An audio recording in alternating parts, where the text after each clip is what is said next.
आप ज्ञानम स्वयं ज्ञानम। क्या कह रहे हैं आचार्य भगवान? आत्मज्ञानम स्वयं ज्ञानम। आत्मज्ञानम स्वयं ज्ञानम ज्ञान तद्यत करोति किम। क्या कह रहे हैं आचार्य भगवान?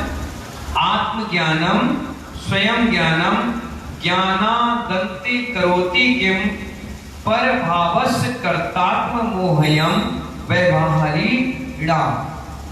रात दिन, इस गाथा का अर्थ ये है कि रात दिन हम ये सोचते रहते हैं ये चीज मेरी है। क्या सोचते हैं?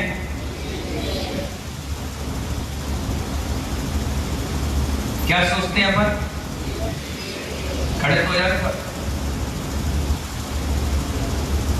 क्या सोचते हैं भाई प्रशांत? ये चीज मेरी है, ये चीज मेरी है, ये चीज मेरी है। लेकिन है कब तक? जब तक आंख खुली है। आंख बंद होते ही क्या हो जाती? चीज पराई हो जाती है। सपने में भी हम आंख बंद करके चीज सोचते हैं कि ये चीज अमित मेरी है, मनीष ये मेरी है, भैया प्रशांत ये मेरी है, सुनील भैया कुबेर ये मेरी है। लेकिन आंख खोलते ही वो सपना गायब हो जाता है, वो चीज भी पराई हो जाती है। आचार्य भगवान कहते हैं नाना प्रकार की चीजों को हम सोचते हैं ये मेरी है, मेरी है, मेरी है। आंख खोलने के बाद कुछ हमारा नहीं है, क्योंकि ये सब चीज भ्रम है। अनुभव क्या है? ये भ्रम है। इसलिए 6 डाला में आचार्य 6 डाला में पंडित दौलत राम जी ने लिखा है, जग सुहित कर सब अहित कर सुति सुगत सब संशय हरे भ्रम रोग हर जिनके वचन मुख चंद्र से अमृत झरे। 6 डाला में आचार्य पंडित दौलत राम जी ने कहा है अमृत क्या चीज है? क्या है अमृत? क्या चीज है? हमने पिक्चरों में देखा है, हमने टीवी सीरियलों में देखा है, हमने सुना है अमृत होता है, उसको पी लिया और अमर हो गए। आचार्य कहते हैं अमृत ये चीज नहीं है, अमृत जिनवाणी है। क्या है? अमृत जिनवाणी है, भगवान की वाणी है। यह संसार में सब कुछ है, इस संसार में ही सब कुछ है। इस भ्रम को दूर करना। क्या कहते हैं अपन? यह संसार ही सब कुछ है, इस संसार में ही सब सुख है। लोग ये कहते हैं ना इस संसार में सुख है, यही संसार सब कुछ है, यही स्वर्ग है, यही नरक है, यही वैकुंठ है। यही तो भ्रम है, जबकि इससे भी अच्छी चीज मोक्ष में है। वहां सुख नहीं, अनंत सुख है। वहां हर चीज अनंत है, जिसका कोई अंत नहीं। ऐसी चीजें वहां पर है। एक लाइन में आचार्य ने कह दिया कि जिनवाणी ऐसे शब्दावली है, एक औसत कर देती है।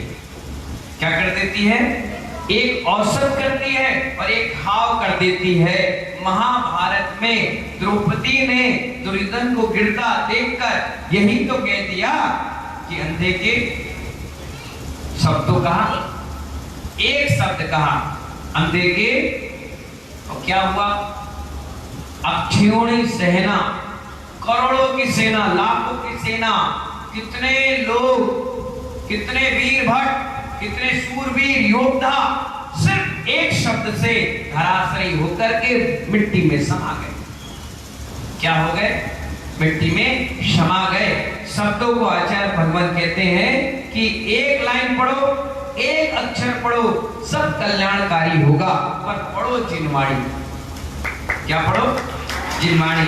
जब आप उठोगे सुबह सुबह और जीवन में जितने भी समय खराब चल रहा हो, क्या चल रहा हो? अपना समय खराब चल रहा हो, स्थितियां अपने विपरीत हो, सास ससुर का साथ नहीं मिल रहा, यहां तक कि गुरु भी आशीर्वाद नहीं दे रहे, मन भी किसी चीज में नहीं लग रहा, दुकान पर व्यापार भी नहीं चल रहा, बीमारियों ने घेर लिया है, या जीवन में संकट ही संकट आ रहे हैं, या कोई अंतराय कर्म ऐसा आ चुका है कि कुछ भी करने के लिए जाओ वो अंतराय बीच में आ जाता है।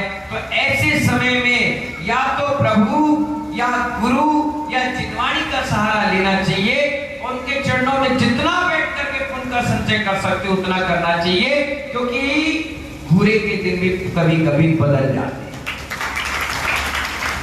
देखिए जो जमीन सामने रखी है, जिसकी भी है, आगे जाओगे मंदिर के सामने जमीन पड़ी है, मेला ग्राउंड की पड़ी थी, उसके दिन फिरे तो क्या हुआ?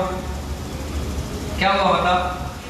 दिन फिरे, जहां शादियां होती थी, जहां लोग बड़ी बड़ी सभाएं करते थे, जहां रामलीला और दुनिया भर के चरितार्थ लोग वहां काम करते थे, रावण जलता था, कभी लोग शादी पार्टी भी करते थे, ऐसे स्थान पे 5 बीघा में अचानक से मुनि सुब्रतनाथ आकर विराजमान हो गए। ये उस जमीन के दिन अच्छे आ गए। इसीलिए घड़ी का कांटा भी अगर आज 1 दिखा रहा है तो कल 2 दिखाएगा, 1 घंटे के बाद 3 भी दिखाएगा, 1 घंटे के बाद 4 भी दिखाएगा। ये मत सोचो कि 1 दिखा रहा है, 12 घंटे जैसे ही होंगे फिर वापस 1 दिखाएगा। इसलिए कभी जीवन में हतोत्साहित नहीं होना चाहिए, कभी अपने आप में गिल्टी फील नहीं करना चाहिए, कभी अपने आप को नीचा नहीं देखना चाहिए। कब किसके दिन कहां से कब फिर जाए क्या भरोसा। 100 बीघा जमीन हमारे मनीष भाई लेकर के बैठे थे और वहां पर गेहूं चावल अनाज उगा रहे थे। योगी जी ने वहां से हाईवे निकाल दिया, जमीन लाखों की करोड़ों में हो गई। अब आप कहोगे कैसे हो गया? अरे ना जाने कब किसकी किस्मत कहां से कहां पलट जाए। अच्छे भले बैठे थे, घर पुराना मकान था, पुश्तैनी मकान था, 4 भाइयों में लड़ाई चल रही थी, 4 भाइयों में लड़ाई चल रही है कि ये मकान मैं तुझे नहीं दूंगा, बोले मैं तुझे नहीं दूंगा, मैं मर जाऊंगा नहीं दूंगा। और अचानक से चारों मर गए। बच्चों ने कहा बाप तो मर गए, और ऐसा बीज बो गए कि हम भाइयों में प्रेम नहीं रह गया। चारों 5 भाइयों के बच्चों ने सलाह मशवरा करी कि चलो अब इस मकान को बेच देते हैं। और मालूम है महानुभाव, मकान बेचे, एक गरीब व्यक्ति ने ले लिया और लेके जैसी मकान उसने खुदाई करी तो उसमें निकल गया माल। क्या निकल गया? माल निकल गया। गरीब तो माला माल हो गया, कहने लगा जमीन तुम वापस ले लो, हमें तो माल मिल गया। तो कब किसके दिन किसकी किस्मत से कहां फिर जाए कोई भरोसा नहीं। अपनी किस्मत पर नाच करो कि तुम जैन हो, अपनी किस्मत पर प्राउड करो कि तुम्हें मंदिर मिला, अपनी किस्मत पर नाच करो कि तुम्हें जीते जागते भगवान मिले। अन्य दर्शन में कोई जीता जागता भगवान नहीं है, सिर्फ जैन दर्शन में है, वो भी पंच परमेष्टि भगवान। आचार्य, उपाध्याय और साधु, 3 जीवंत भगवान तुम्हें मिलते हैं। जीवन जिनके पास बैठकर असीम शांति मिलती है, 2 शब्द सुनकर अमृत से लड़ते हैं, 2 बात सुनकर के लगता है कि कोई व्यक्ति अपना है जिससे अपनी बात कहते हैं, जिनका आशीर्वाद हमारे मस्तक पर लड़ता है। अगर मैं हिरोर में नहीं आता पंच कल्याण के निमित्त से, तो अभी आप लोग क्या कर रहे होते बताओ? एक व्यक्ति तो मंदिर नहीं आता, कोई मोबाइल में लगा होता, कोई रील्स बना रहा होता, कोई खाना खजाने में लगा, कोई झाड़ू पोछा में, कोई बच्चों को डांट फटकार में, कहीं ना कहीं अशुभ परिणाम में लगा रहता। लेकिन मां जिनवाणी के स्वाध्याय के नाम से, 2 वचन सुनने के नाम से हम यहाँ एकत्रित हो गए। हमारा उपयोग 1 घंटे अशुभ से बच गया। और यही पंचनाम क्या होगा? दिन भर आते रहोगे, बैठते रहोगे, वही क्रिया, वही मंत्र, वही सब। आज छोटे छोटे 2-2, 2.5 साल के बच्चे आकर के मुझे शांति मंत्र सुना रहे थे। मैंने कहा अब जीवन पर्यंत जब तक ये मरेंगे नहीं तब तक इनको ये मंत्र याद हो गया। क्या हो गया?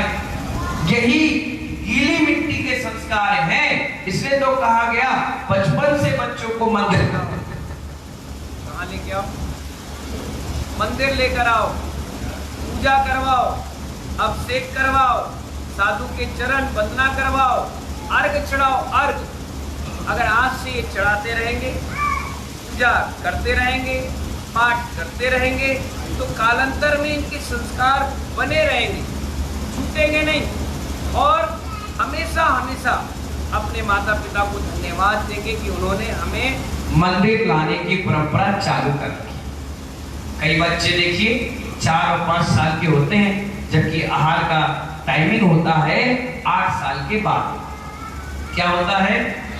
8 साल के बाद। लेकिन माँ बाप फिर भी कपड़े पहना देते हैं, आओ चौके में खड़े हो जाओ। अब वो बच्चे देखिए, छोटा सा बच्चा 4 साल का पिता की गोदी में बैठा है, पिताजी पूजा कर रहे हैं और वो बच्चा भी चावल खा के कह रहा है स्वाहा स्वाहा स्वाहा, और पिताजी मंत्र बोल रहे हैं। पिताजी भूल गए कि जल के बाद क्या चढ़ाना। वो 4 साल का बच्चा कह रहा है ये चढ़ाओ पीला चावल, नहीं ये चढ़ाओ, अब ये चढ़ाओ। पिताजी देखकर कितने खुश हो रहे हैं कि 4 साल के बच्चे में अभी से अष्टद्रव्य चढ़ाने के संस्कार है। कल जब मैं बूढ़ा हो जाऊंगा तो ये आज चढ़ाई हुई द्रव्य कल मुझे एक थाली भोजन में बदल करके मिले। ये ध्यान रखना, जो चल चढ़ाते रहते हैं, चंदन चढ़ाते रहते हैं, अर्घ चढ़ाते रहते हैं, जो त्याग करते रहते हैं, यही करके भविष्य बन करके उन माँ बाप का ख्याल रखते हैं कि माँ बाप ने हमें ऐसी चीज दी जो पूजा पाठ अभिषेक से जोड़ दी, इनका एहसान मैं जिंदगी भर नहीं भूलूंगा। इसलिए महानुभाव, अमृत क्या चीज है? भगवान की वाणी ही अमृत है। अमृत क्या है? भगवान की वाणी है। यह संसार ही सब कुछ है, यही संसार का सब सुख है। ये भ्रम हमें दूर करना है। तो भगवान जिन्हें की वाणी, जिन वाणी, ये सारे भ्रम दूर हो जाएंगे। अगर आप हैरान, परेशान और जिंदगी से तंग आ चुके हैं तो आप प्रथमा योग के ग्रंथ उठाइए और पढ़ना चालू कर दीजिए।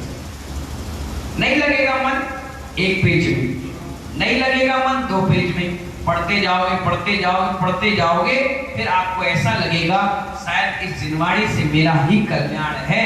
और पढ़ते पढ़ते पढ़ते आपका ऐसा मन लगेगा कि आप अपने पूरे जीवन काल में 10, 20, 25 ग्रंथों का अध्ययन कर लेंगे।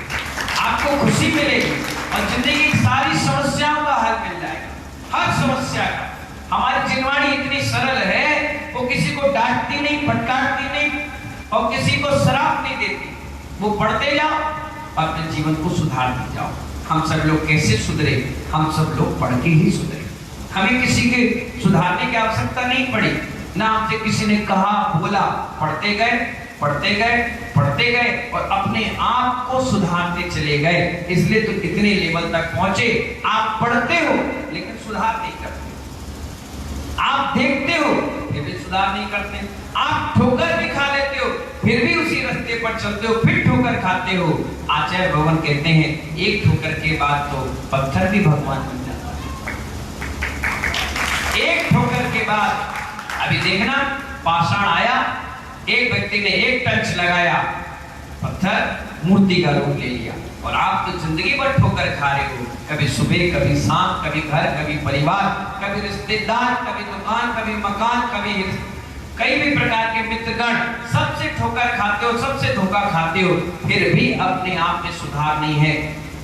आचार्य भगवान कहते हैं जब जागो तब सवेरा, सुबह नहीं तो शाम, शाम नहीं तो रात, कभी तो जाग जाओ। और जिस समय जाग जाओगे उस समय भगवान आत्मा बन जाओगे। इन्हीं मंगल भावनाओं के साथ 6 तारीख की तैयारियां पूर्ण हो चुकी है।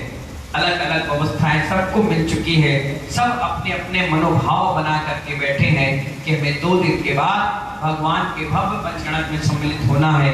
जैन तो छोड़ो, अजैनों के अंदर भी बड़े भाव हैं कि आपके मंदिर में क्या प्रोग्राम हो रहा है। सारे मंदिर सज रहे हैं, सारी महिलाएं साड़ी, धोती दुपट्टा भर भर के ले जा रही हैं।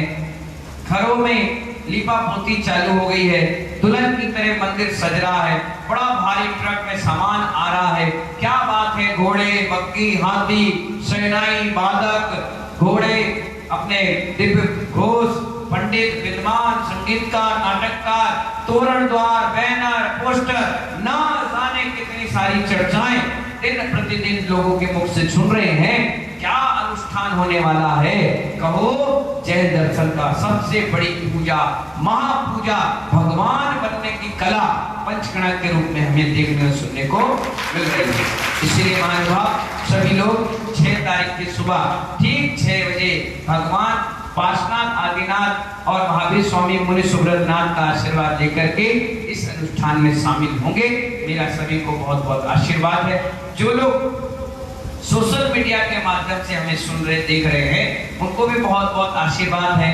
5 दिन का कल्याणक, विश्व का सबसे बड़ा मान स्तंभ जिसपे 28 प्रतिमाएं विराजमान हो रही हैं, उस दृश्य को देखने आना, पंचगणक के पंचगणक के जनकलक के उत्सव को देखने आना, गर्भ कल्याणक को देखने आना, ध्वजारोहण को देखने आना, हर शुभ कार्य को आप बिना अपने जीवन काल में रह करके देख ले, पता नहीं जीवन में दोबारा मिल पाए या ना मिल पाए। घिरोर मैनपुरी जिले में आता है। मैनपुरी से पहले ही 20-22 किलोमीटर पहले ये घिरोर नगरी है। मुनि सुब्रत नाथ जिनालय 5 बीघा के बहुत बड़े भूखंड में बन करके तैयार।